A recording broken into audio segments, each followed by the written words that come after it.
And yeah, because but it will be mainly, of course, you can always decide whether or not you can ask your questions anonymously if you don't want to be recorded. Um, and as but talking about WCF, we believe that a sustainable future and environment needs holistic solutions, reflecting the lives of people on the ground. And we believe in feminist solutions. And our philosophy has always been to ensure that the voices of women and marginalized groups are heard at the policy table, and combine this with local actions, implementation projects on the ground in which these women realize their priority. And this action advocacy approach has proved to be very successful, and it has become one of the strongest distinguishing aspects of the work of WECF. And our mission is to be a catalyst for change, to bring the priorities and leadership of feminists and women in all their diversities into policies and actions for in hope to shape a just and sustainable world, our common future, women engaged for a common future. And to tell a little bit more about our advocacy work, I would like to give the floor now to Jana Lenders, our project officer, and she will give us an insight into climate advocacy and will tell us more about the importance of feminist foreign policy. Yeah, thank you, Chantal. I hope you can all hear me well. Yeah, because I think that as an example of successful feminist advocacy is the feminist foreign policy. Because worldwide, we see that the number of countries that have adopted a feminist foreign policy is increasing. For example, after Mexico, France, Chile, Sweden, Spain, and Canada, now also the Netherlands has pledged to implement the feminist foreign policy. And Germany recently launched this next to their development policy. And now with feminist officially entering policy language, the question of what this term actually means in foreign policy is also being raised. Because whilst policy with feminization would sound like a dream, is it important here that feminism does not evolve into a mere buzzword, and that it should not be simply about gender awareness, but about a truly feminist and transformative view on foreign policy. Because actually this morning I read a very interesting article from African Feminism, which very much also states that that if we just start using feminism as the buzzword, it becomes a sort of like Instagram lens for policy, whilst feminism should be about systemic transformation. And we also very much see this in this quote here. Without challenging the white supremacist, colonial, and patriarchal power, feminist foreign policy is just another brand or trend that promises liberation for the most marginalized people, but has little to nothing to change the material conditions of those most affected by systems of oppression and hegemony. And I think, so this is very important for us also, for activists, to take into account, and also as a sort of, as a safeguard of truly systematic change. And that's also what WCF tries to do, and at least what I try to do. So today, I will be talking about this transformation, like how can we make this transformative, and also about a bit of the general guidelines that a feminist foreign policy could follow, because there are some approaches that have been adopted by, for example, Sweden, and that we could see, or maybe could adopt as like a handbook. Besides, I will also, of course, address the relationship between feminist foreign policy and the impact of the climate crisis on women and girls, because FFP is very important when it would come to advocating for the rights of people who are most affected by the climate crisis. And lastly, I will end with some recommendations. So first, what does feminist foreign policy look like right now? So foreign policy, maybe quite obvious, has to maintain the relationships with the countries in the global south. And those countries are also, the countries that are most affected by the climate crisis. So we would say that gender equality and intersectionality should be at the core of FFP, which means that besides exclusion on the basis of gender, also race, class, color, and sexual orientation should be taken into account. And the system that produces these inequalities should be changed. Because besides having a feminist basis, we can also see that FFP oftentimes has a human rights-based approach. So yeah, it's also very important to state that there's no universal approach on FFP, but the Swedish model has provided us with some sort of guidelines, which is also known as the 4R approach: rights, representation, reality check, and resources. So first, rights. An FFP is a safeguard that women all over the world must be able to claim their universal rights and know that they are safeguarded from violence. And this is especially important when it comes to, for example, land rights, as women have very little ownership or land tenure. And this also comes with limited access to financial services because they're not able to provide. And this makes them more vulnerable to natural disasters. So FFP should safeguard those rights. Secondly, representation is that people of all genders and backgrounds should be at the decision-making table and have to be represented in the political decision-making processes, have a seat at the table and really bring their expertise there, which should also integrate marginalized and indigenous groups. And then resources. There must be sufficient resources to achieve these goals, because better access to resources ultimately would increase resilience. And for example, this increase in agricultural yields would be 30% higher if, for example, both genders had equal access to productive resources. And this is very interesting and important because we have an increase in population growth worldwide and more unpredictable droughts and floods. Also, when it comes to resources, we should talk about accountability and how to hold governments accountable about implementing FFP, and then also funding and resource feminist work. Because right now, only 1% of all global aid is going to women's organizations, which does not seem very feminist. And lastly, the reality check. As circumstances differ all around the world, and a particular approach will not have the same effect everywhere, we therefore would have to implement our policy goals in a way that would be appropriate to the local context. So then, to make the link a bit more to FFP and the climate crisis, and what would then the eco-feminist advocacy be? Because WCF has quite a strong view on FFP, and one word that is very key in discussing this is, as I already mentioned in the introduction, is the transformative nature that policy as such would have. And recently I did some interviews with some of our climate and gender experts at WCF, and this really presented some interesting outcomes also for my own insight in what an ideal world with FFP would look like. And then one thing that definitely has become clear is that the climate crisis is a global issue that affects us all, but the impact is not equal.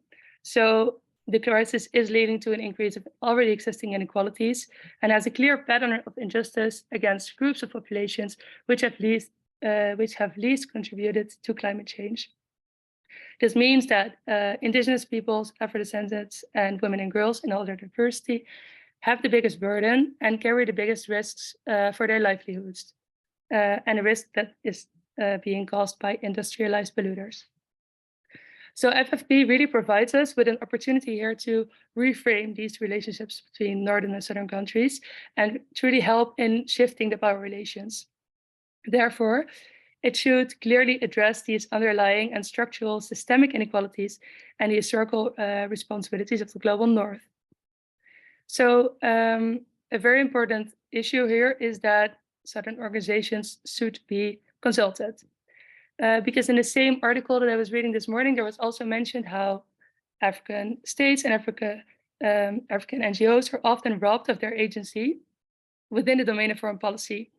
So equality should really be the bare minimum of FFP, which cannot be realized without confronting power and the colonial ways of knowledge excavation. So the inclusion of southern organizations is of utmost importance. And then when I asked my colleagues what then the core policies of FFP should be, including the ambition on the long term, one of the respondents argued that FFP should not merely limit itself to issues of war, military conflicts, and peacemaking, but really also try to model itself as a sustainable development policy. It therefore should not perpetuate colonial, destructive, and oppressive structures of power that have mainly been male constructed and dominated and have been focused around extractivism and militarism. So we should really try to think in more of questions of how are we going to tackle the migration, for example, that's going to be caused by climate change, and how are we making sure that the rights of migrants and the ones at the front line of the climate crisis will not be undermined. And I think then the very important question is, how do we get from those systemic inequalities to truly transformative change? Whilst this is sometimes very hard to make like systemic change tangible, I think there are a few recommendations we could definitely do. And one of those is proper loss and damage funding, which would really address the historical responsibility of the global north and provide, well, not provide, but pay compensation for low income and systemically excluded communities that have been hit by the climate crisis. Secondly, to be really feminist, FFP would have to reevaluate our current economic system, because international trade and investment are now based on the rationale of profit making. And this means that FFP should not be led by economic interests, but rather try to pursue systemic change. And thirdly, whilst funding should be taken into consideration, also significantly reduce the burden of debt on global south countries. Debt that is often being pushed on them for unsustainable investments via multilateral banks. So this debt canceling mechanism is also a very concrete recommendation that you could do. And in the end, then an overarching aim of eco-social justice should be the aim of a feminist foreign policy. Again, it is not a guarantee to success because, for example, Sweden has retracted its policy again. And as I already said, it's very easy to let it evolve in a mere buzzword. But I think then it's the responsibility and also the task of young activists and movements themselves to keep manifesting together and going to the streets and hold governments accountable. And with that having said, I would like to pass the word.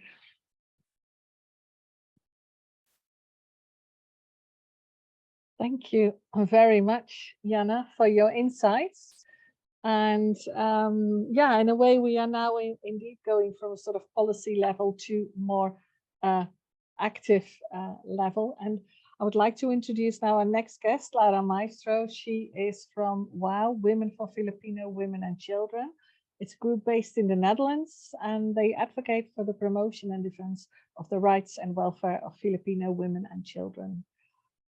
Lara, the floor is yours. Hi, everyone. Thank you for having me today. So again, my name is Lara, and I'm a member of Women for Filipino Women and Children. So thank you to WECF for inviting us to speak on youth climate activism in the Philippines as part of today's Toolkit launch. Here's a little bit of an overview of the flow of my presentation today, so you get an idea of what I'm going to be talking about. But let's start with the basics. So who is WOW? What do we do? So as Chantal said, Women for Filipino Women and Children is a support organization that advocates for the rights and welfare of Philippine women and children in the Philippines and abroad. It is a member organization of the International Women's Alliance and the International Coalition for Human Rights in the Philippines. Two of our main current campaigns are to free women political prisoners and the Lumad right to education. So our political prisoner campaign advocates for the release of women who have been illegally detained for their activism in the areas of civil and human rights, labor rights, and their defense of land and the environment. Our Lumad campaign supports Lumad Indigenous students who have been displaced from their home communities due to development aggression and state fascism. And the picture is actually of a children's book called The Legend of the Water Dragon, or The Lehendevan of Water Drac, that we are promoting about Lumad children and their struggle to defend their lands. All right, so to give you a little bit of context for the need for climate activism in the Philippines, I'll give a very brief overview of what the situation of land and geography and environment is in the Philippines in general.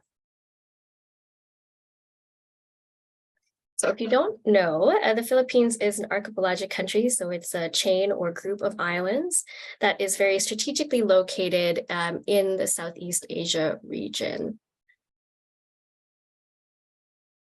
And there's a really common saying that we have in the Philippines that land is life. The land sustains the people, and when it is under threat, the life, culture, and livelihood of the people is also under threat, which is why the defense of land and the environment is imperative. There's another saying we have also, which is that the Philippines is rich, but its people are poor. So why is it rich?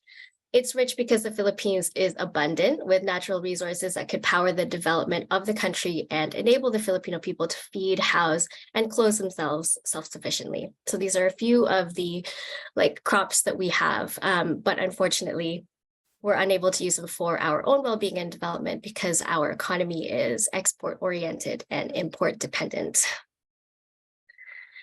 So if the Philippines is rich, but its people are poor, then you can see that there are, that despite the fertility and abundance of our natural resources, the majority of the Filipino people actually aren't the ones who are benefiting from the wealth and sustainability that these resources could provide.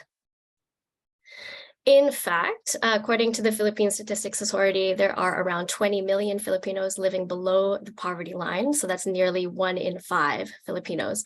But the real number could be much higher than that due to the low threshold that the government sets for the cost of living. So if the majority of the Filipinos people do not benefit from the natural richness of the Philippines, then who does? And how is the natural abundance of our country extracted for the profit of others? This is a quote from Amado Guerrero or Jose Maria Sison from the book Philippine Society and Revolution, and it sums up the situation of the Filipino people really succinctly. If the natural wealth of the Philippines were to be tapped and developed by the Filipino people themselves for their own benefit, it would be more than enough to sustain a population that is several times bigger than the present one. However, US imperialism, domestic feudalism, and bureaucrat capitalism prevent the Filipino people from making use of the natural resources to their own advantage. So this is the contradiction that lies at the root of climate struggles in the Philippines and the defense of land, life, and liberation. The climate struggle in the Philippines is an anti-imperialist struggle because it recognizes that one of the main reasons why the Filipino people are poor is because our country's natural resources are being extracted for export for the benefit of foreign corporations. These corporations work hand in hand with the Philippine government to set up development projects that displace people from their homes and cause massive environmental degradation. For example, the island of Mindanao, which is the home of the Lumad indigenous people, is largely mountainous and highly abundant in mineral resources, making it a hotbed for development projects headed by foreign companies, resulting in the forced displacement of Lumad indigenous people from their ancestral domain. Government policies have only made this land exploitation easier because they have lifted mining bans, granted development permits to transnational corporations, and uses state forces to defend foreign economic interests, and also to repress the local and indigenous communities who rise up to defend their land. So when environmental activists and land defenders resist these projects, their communities are then militarized and they face criminalization, harassment, and even death due to their activism. And since we're currently in the Netherlands, we should also point out that actually 2 Dutch companies are involved in a new airport development project in the Philippines that is said to have really disastrous environmental consequences. So I think it is a dredging company called Royal Bascalis Westminster NV and export credit agency Atradius Dutch State Business. This project was given the green light in September 2019, and it has already displaced hundreds of families, destroyed climate critical habitats, and devastated wildlife.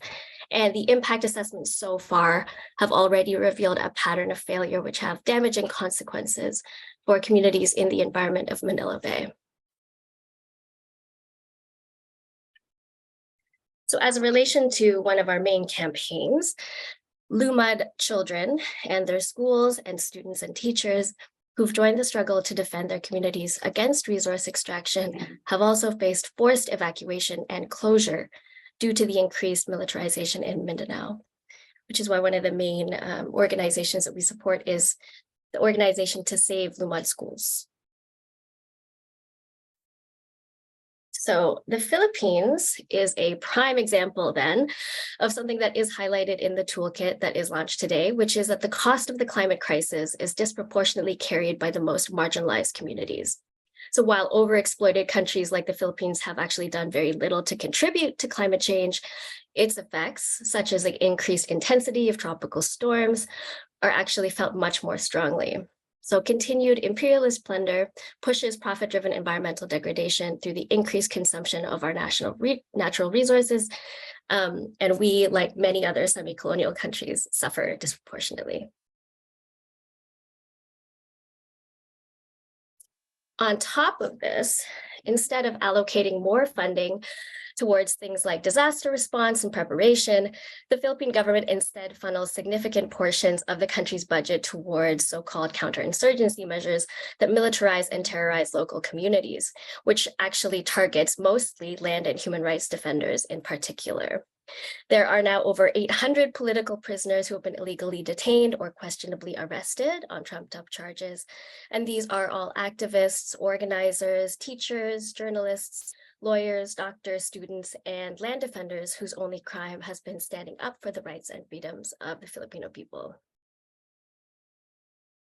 And unfortunately, as well as political detainment, activists have also been victims of extrajudicial killings, as in the massacre of the New Bataan 5, which is a group of community health workers and volunteer teachers in Mindanao, which is, again, where the Lumad live, who were murdered by the Philippine Army. And so you can see that this context of repression has led the Philippines to be consistently listed as one of the world's deadliest countries for environmentalists. According to Global Witness, which is an environmental organization, the Philippines has been listed as the deadliest country in Asia for land and environmental defenders for 9 consecutive years, with more than a quarter of killings in 2021 linked to mining. So mining, again, connected to Mindanao and Lumad communities. But despite these harsh conditions for political dissent, youth activists in the Philippines continue to fight for their future, defend their land, and organize collectively for the rights of themselves and others. So what can we do then as global citizens to join in their fight and be in solidarity with the climate struggle from wherever we might be? Well, what we can learn from the struggle of land defenders and activists in countries like the Philippines is that in order to effectively struggle for change, we need to work together, which is something that the toolkit can help you learn more about. Systemic problems require systemic solutions, and the climate emergency requires a truly transformative global change. This type of change is impossible to achieve if we see ourselves as individuals with distinct interests, instead of seeing ourselves as part of one world, where we all have a stake in the well-being of the planet and the people. Another imperative is to see the climate struggle as part of the struggle for the ultimate liberation and freedom of all people. Our struggles are not distinct, but intersectional, as you will learn in the toolkit. And as we can see from the example of the Dutch companies that are involved in the Philippines, just because something is happening far away doesn't mean that it doesn't have anything to do with us. These companies obviously see their business and their interests as global. And so in order to resist them, we also need to have more internationalist perspective. As young feminists and environmentalists, we need to understand the climate struggle as part of a common fight for justice and dignity in the face of capitalism and patriarchy. So what can you do concretely? You can read the toolkit and seek out the communities around you that are already doing the work of organizing around the issues that you care about. If you're interested in learning more about WOW and the work we do organizing as part of the climate struggle, get in touch and follow us on social media. These are some pictures of WOW members at the climate march last year, I think. And if you're interested in learning more about what youth organizing for climate justice looks like in the Philippines, You can follow organizations that are specifically around youth advocacy for the climate struggle. So there's organizations like YAKAP, which in Filipino actually means like hug. And it's Youth Advocates for Climate Action Philippines, which is a nationwide alliance of youth organizations, individuals, and student councils that advocates for immediate global climate action led by youth. YAKAP is the counterpart of Fridays for Future in the Philippines. And the international spokesperson and convener of YAKAP is Mitzi Jonelle Tan, a climate justice activist whose mission is to raise awareness of the political dimension of climate activism and to promote a pro-people solution to the climate crisis. So you can follow those accounts and get more news and information there. And if you would like to learn more, I do have a list of resources that I'm happy to send along about some of the things I talked about in the presentation. And as I wrap up, I want to again thank WECF for having WOW here today to talk about climate activism in the Philippines and what we can all do to seek climate justice. So thank you for having me. And I look forward to struggling alongside all of you for a brighter future for the people and the planet.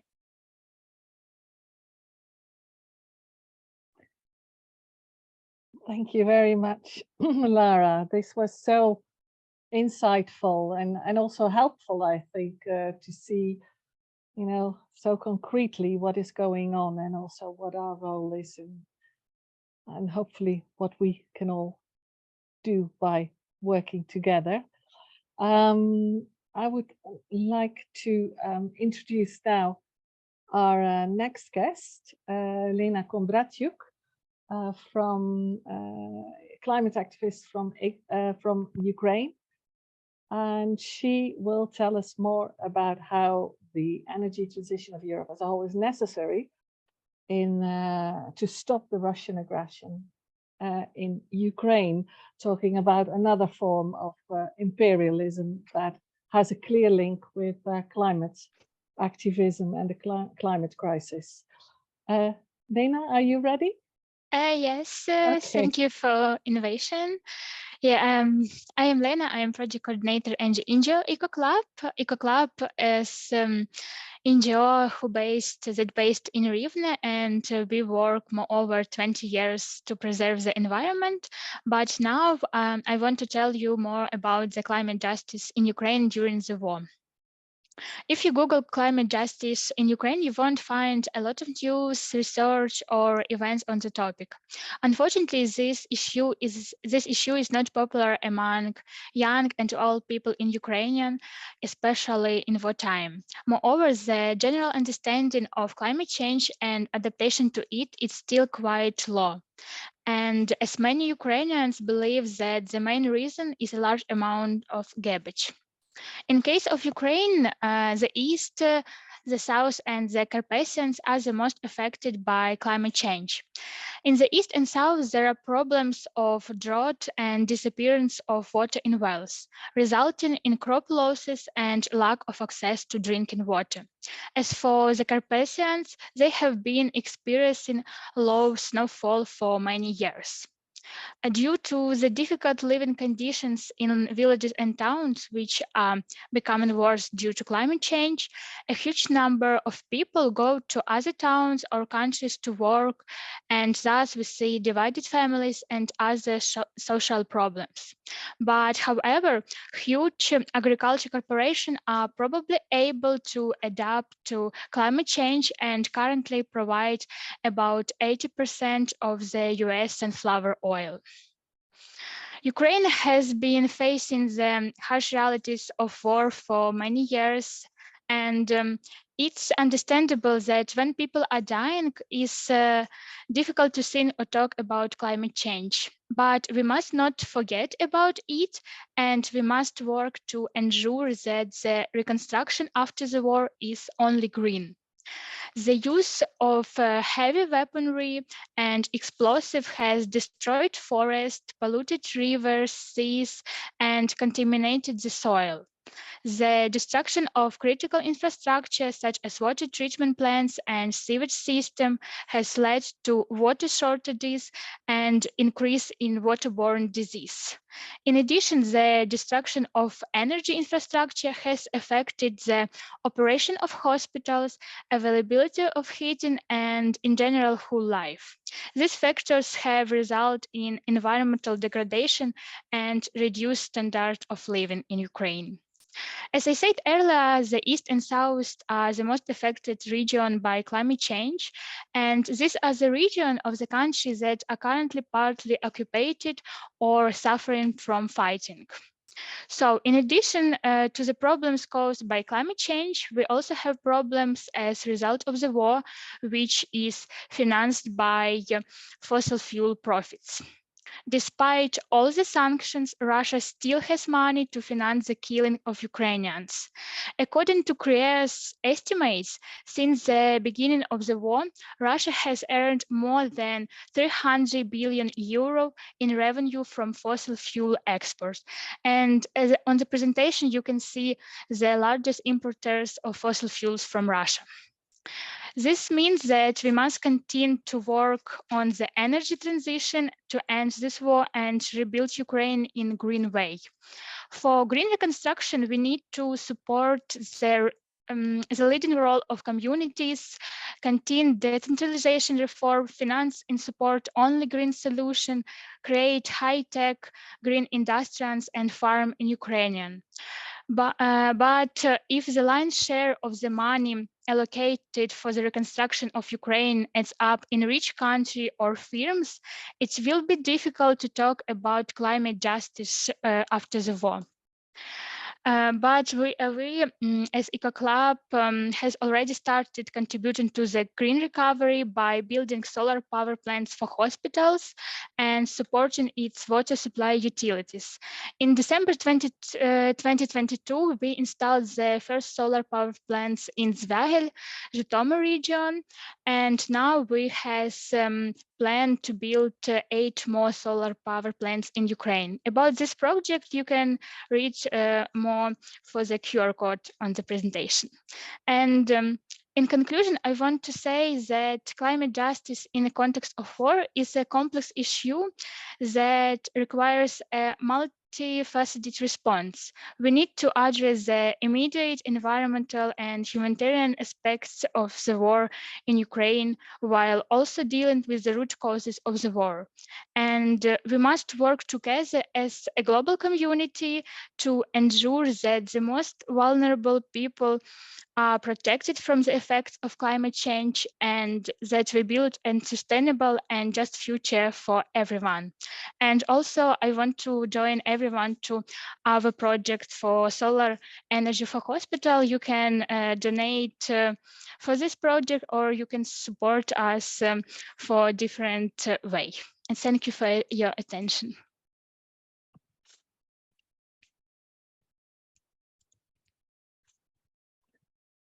Thank you very much, Lena, for your contribution. And I would now like to, because this gives a whole broad aspect of all the things, but now I would like to go to the reason why we organized this event, and that is the workshop toolkit. As I mentioned in my introduction, we developed this toolkit that tries to help you to make sense of your political desires and explains how you can use these feelings by organizing your own workshops. And this toolkit also comes with a workshop program that is designed to and can be given by anyone with a basic knowledge.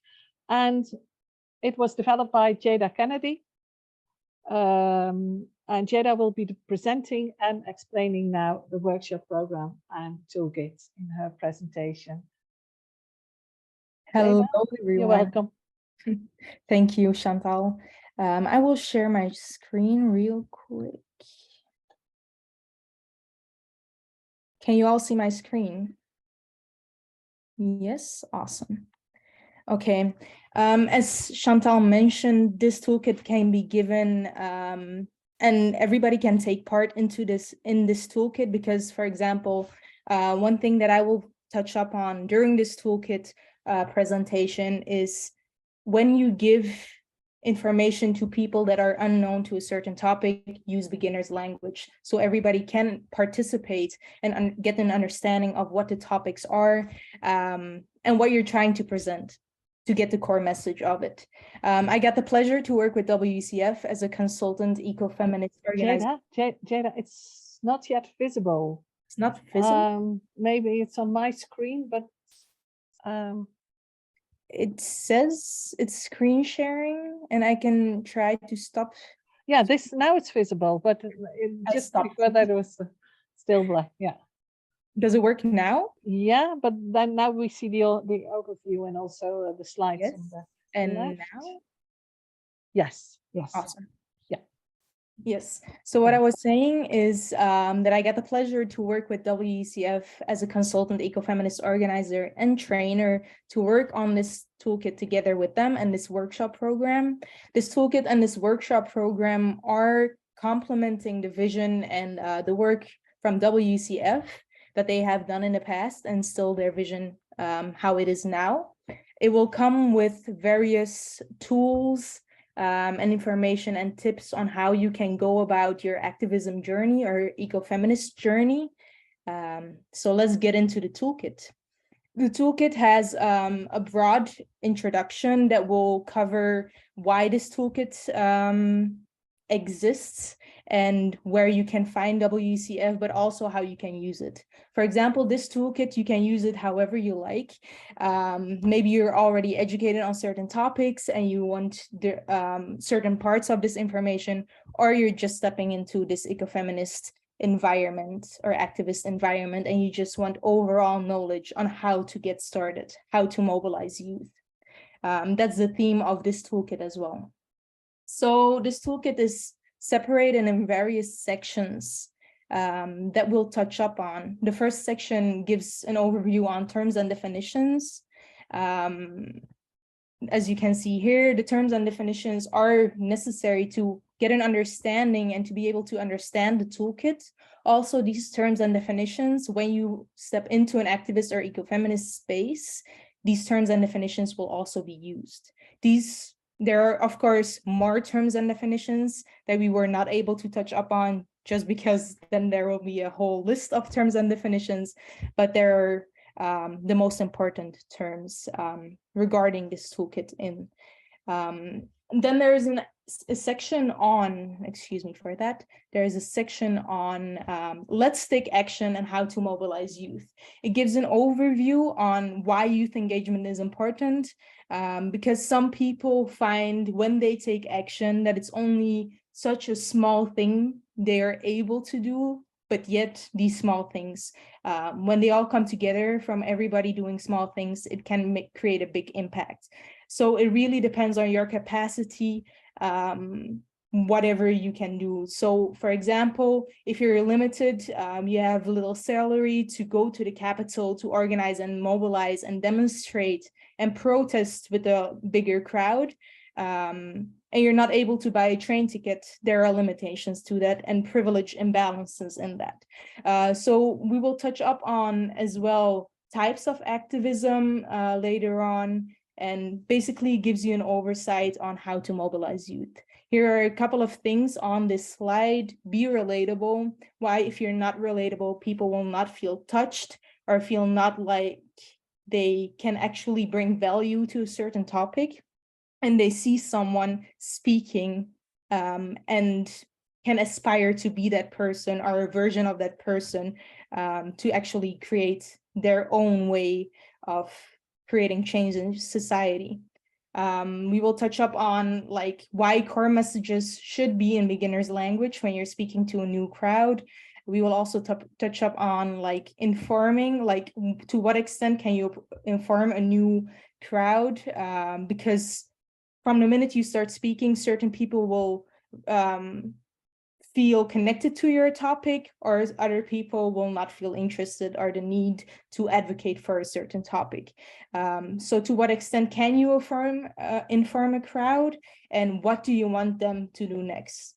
If you just start talking and bring your core message, you don't have a next step for this crowd to do, there will be very little impact. So one of the most crucial things when introducing a topic to a crowd is, what do you want them to do next? Create that clear message of how they can participate and get their next step forward.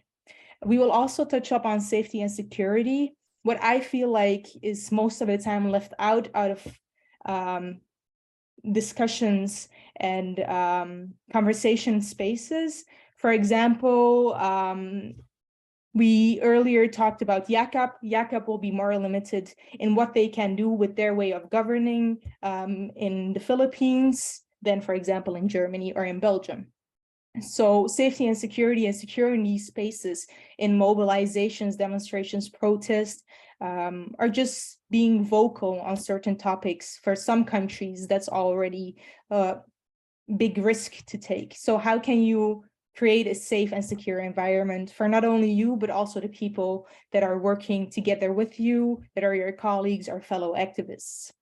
And then we will also touch up on regeneration during this toolkit, because as much as you want to create a big change and you're setting steps in that direction, you will also need to take time for yourself and center yourself, get yourself grounded to make sure you don't get a burnout, you don't get mentally impacted by the inaction, for example, of certain governments, or the negative impact. As much as you get positive feedback from the people that understand your messaging, there will also be people that don't understand and are opposed to your way of activism or your message that you're trying to portray. So how do you create that safe space for yourself? This could be with fellow colleagues, having that safe environment to go to and talk with them, or just doing things that make you feel happy and that fuels your energy to keep doing what you're doing.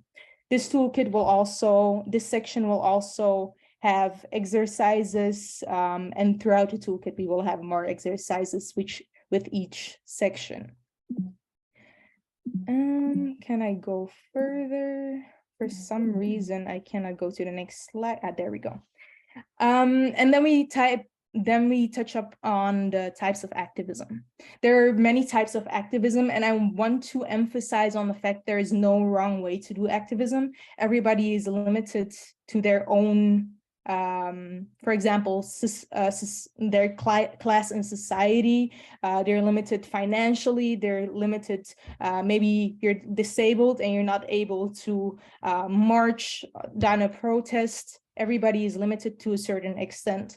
So do your way of activism that is able to create your truth and your message that you want to put across, and don't try to see one way of activism, the right way of activism. We have, for example, petitions. If you have multiple jobs to try to keep your financial situation stable, and your only way of activism is being vocal on social media, do that. Sign a petition, or if you have more capacity and you're physically able to, for example, boycott things, or organize a big demonstration on the street, do that. It's really what you're able to do and what you want to do. Depends also on what change you want to see in society. All around, be vocal in your way and your capacity. In this toolkit, and with this toolkit comes a workshop program that consists of 3 parts, 3 individual workshops that touch up on various aspects. Each toolkit is can be taken, can be participated in, and can be given as an individual workshop, but the overall goal is to use this as a workshop program. Every workshop contains theory, it contains individual thinking, group work, exercises, and provides knowledge and instruments to make use of these. For example, the power flower that portrays intersectionality, that is more elaborated on in the workshop and in the toolkit itself. this instrument can be reflected on outside of the specific workshop. This can be used in your daily life.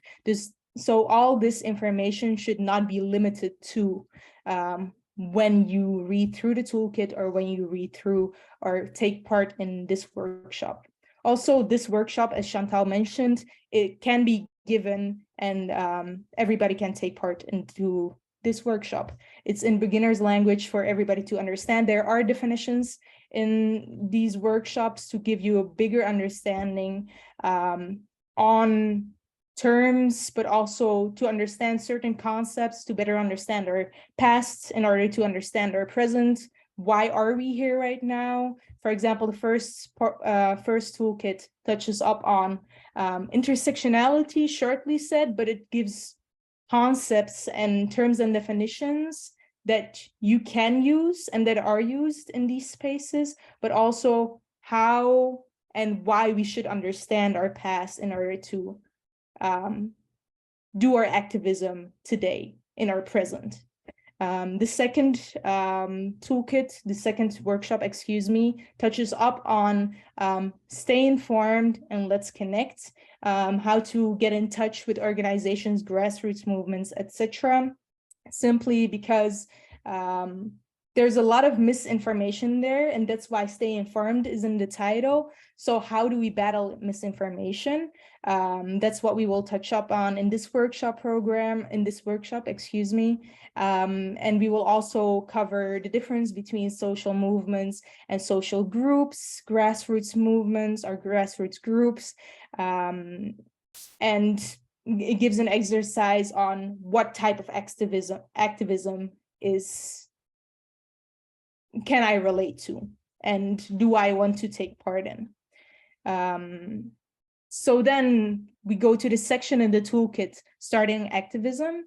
It puts basically knowledge into practice. It gives information on how to put knowledge into practice. And this section specifically touches up on when you chose the more conventional way of activism and participating in, for example, international spaces like conventions. For example, COP27 last November. These international spaces where politicians, global leaders come, how to create impact in decision-making processes, etc. That's where this section of the toolkit touches up on. It will also touch up on linking issues, for example, why like the limitation of certain women or people that get periods are not able to get access to menstrual products. This can be linked to a limitation of women's rights and people, the rights of people that get periods. So there are linking issues there that can be used to give you a better understanding. Here also what intersectionality is with these interconnections that you can see when you think about the bigger picture as well. And then also more information on how you could possibly plan your own event. Of course, this is all advice of what, not necessarily advice, but information that can be used as a person who's newly stepping into these environments. But if you already have planned your own event, there are, of course, many ways to plan your own event and do outreach and be vocal and share your event on various social media platforms. Then one of the last things into this toolkit, there are sources for beginner activists that cover books, podcasts, organizations, petition platforms, and social movements, all with links as well. So you can click on that link and immediately go to that platform or, for example, that organization. There is a various range of organization and books. It doesn't only stick to climate justice, but as you will notice with the workshop being very intersectional focused and this toolkit as well, then you can make links yourself on why these certain books do relate to climate justice So this is for your own interpretation and in your own information and your own education that you can do in your free time, of course, all voluntary. And with certain, in the section social movements and social groups, there are also movements that have been present in the past that aren't present anymore in the in our present with the same term. For example, the civil rights movement now evolved in various groups, for example, the Black Lives Matter movement and various other minority groups that could have resulted into the first movement, the civil rights movement, if you understand what I mean.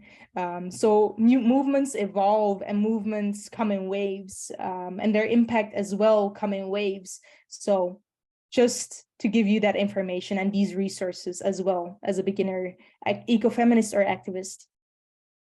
Then the last two things in this toolkit, there is a personal reflection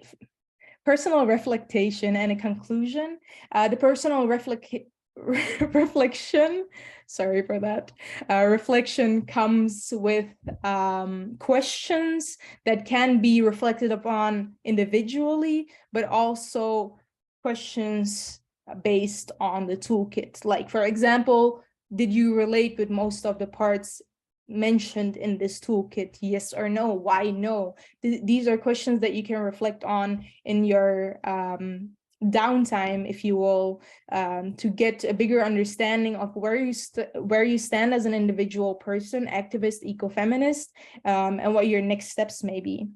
And then the last thing in this toolkit is the conclusion. It gives a summary of the whole toolkit with a hopeful message that activism should be fun, and that we should stay hopeful in certain situations. Of course, hope, it comes and goes, and some may say that hope, only people speak about hope when we're in crises, but we are in one. That's why, for example, networks like WCF and Fridays for Future and different other networks and organizations exist because we are in a crisis. And we can take actions with the resources we have, at least in certain parts of the world, because privilege is a very big thing to keep in mind. The workshop, for example, also touches upon privilege in safety and security. And then the last thing in the conclusion is also where you can find WCF.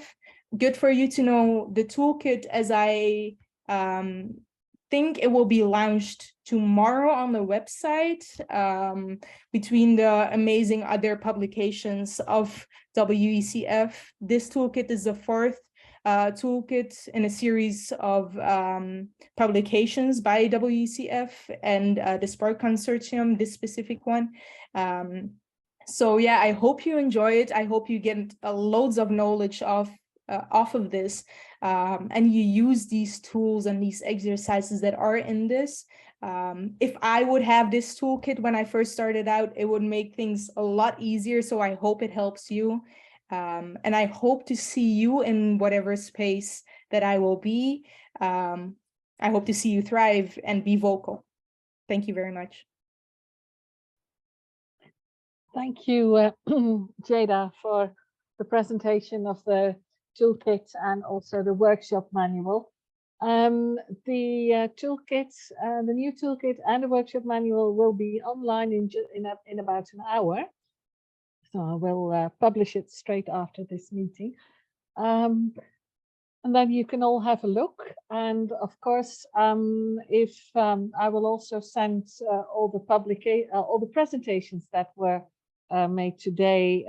We'll send the information via the email to those that participated.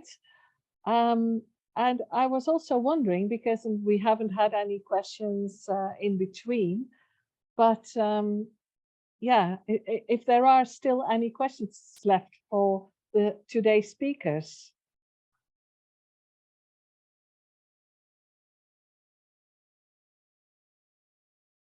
I don't see anyone reacting or. So all was clear?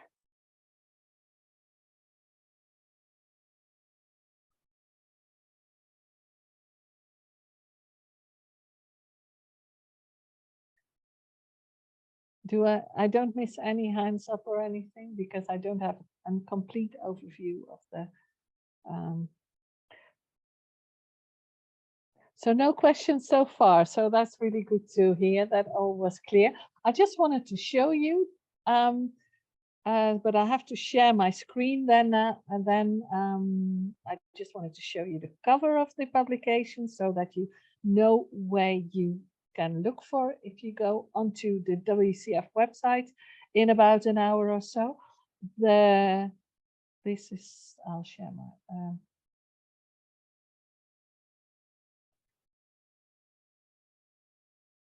I have the captions right in front. Where are the? Oh yeah, share screen.